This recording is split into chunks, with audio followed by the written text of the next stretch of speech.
Is the CAA fit for purpose? An aircraft which has been in operation since the 1980s with no problems one day requires repairs. The aircraft is sent to a CAA-approved workshop. The job should take just 4 to 6 weeks to complete. But for no practical reason, it takes 5 months. The workshop tells the operator that the aircraft is ready, so he sends his engineer to check. Does this look like a plane that is ready to fly? Not only that, but the engineer at the workshop was reportedly drunk on the job. This is a very worrying and dangerous situation, so the operator tells the CAA about it. Does the CAA go to inspect the aircraft? No. Does the CAA go to inspect the facility? No. Does the CAA go to inspect the engineer? No. Okay. Maybe just a slight oversight. I guess they were really busy and didn't have time to check on those things. I'm sure they'll get it right later. The workshop eventually declares the plane ready to fly. The operator goes to pick it up to fly it back to base. But in the flight, the aircraft keeps rolling to one side. It is difficult to control, dangerous to fly.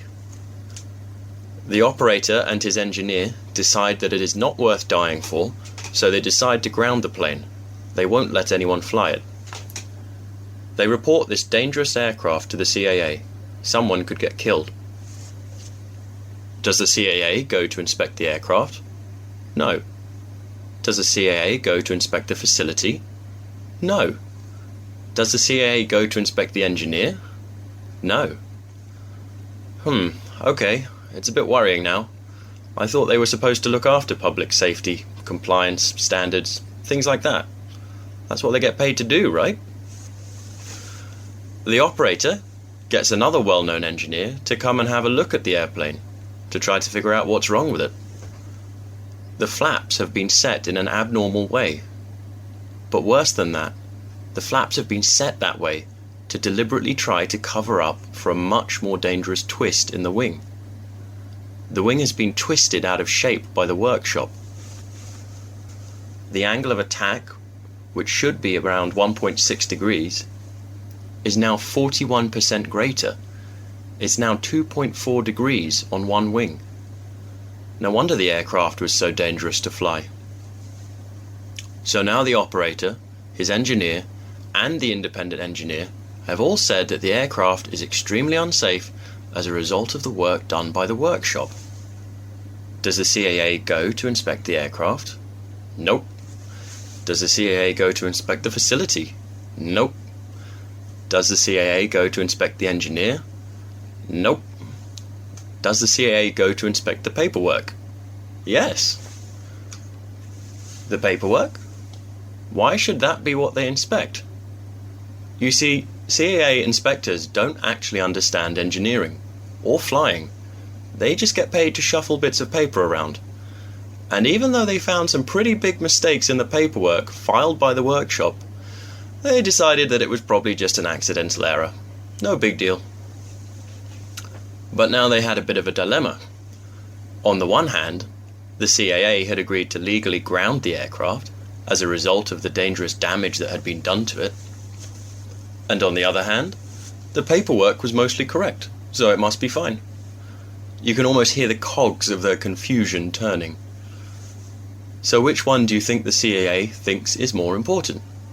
The real plane that will really kill people if it falls out of the sky, or the paperwork which makes them feel nice and cozy, telling them that everything is fine? You guessed it, the paperwork. They decided that everything was fine. With the current methodology used by the CAA, there is absolutely nothing to stop poor quality engineering from being carried out. The only way they will know if there is a problem is when a plane falls out of the sky. And even then, they're only interested in making sure that the paperwork was filled out correctly. You might not know it, but when you step onto a plane, the guy who inspected the engineer who was fixing the engine knows less about the engine than you do. It's nice to know you're being looked after. So back to our story. The operator sent the airplane back to the US where it had been built to be seen by one of the best companies in the world.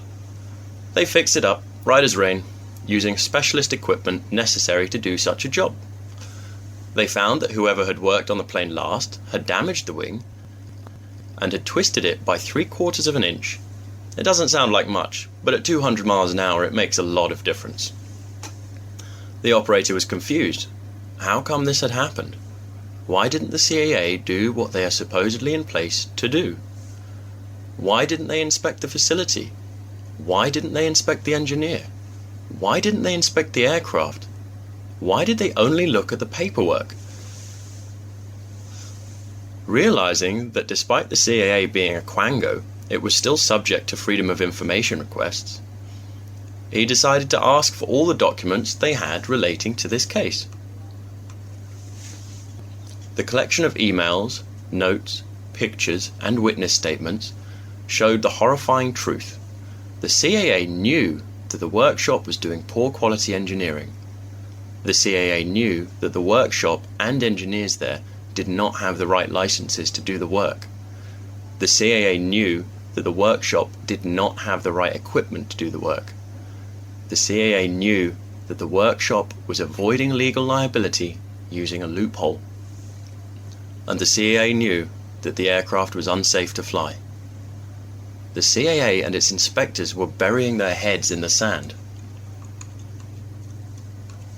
The emails also showed that the CAA inspectors were bad-mouthing and defaming the operator, that inspectors were completely incompetent, biased, and had a complete disregard for public safety, and that the practices of the CAA were inappropriate and unfit for the circumstances.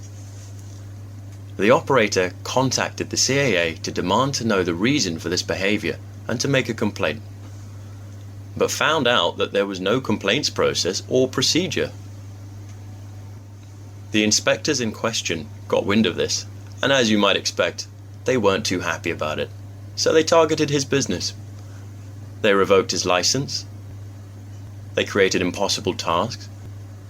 They started bullying him. They started harassing him. They caused endless delays, and they discriminated against him.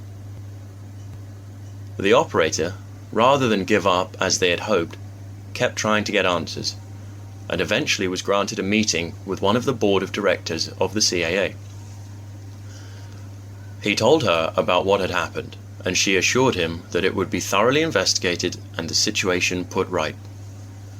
In that time, the inspectors in question took early retirement, and the CAA managed to lose their own guidance manual, necessary for evaluating the investigation. After 3 months, she finally released her report.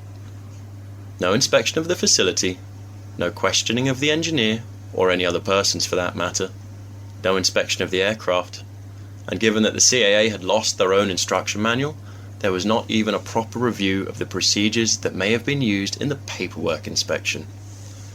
But her report claimed that the CAA had done everything right, and they were in the clear. Her report was a complete whitewash, a disgraceful lip service to the ideals that the CAA is supposed to represent, and it is clear that the only intention of her investigation was to try to reduce future legal fallout by putting an official rubber stamp on a half-cocked investigation. The CAA was once again burying its collective head in the sand.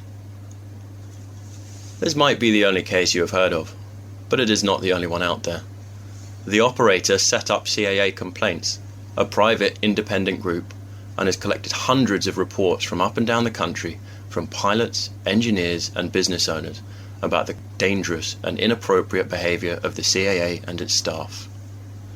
The CAA is not fit for purpose.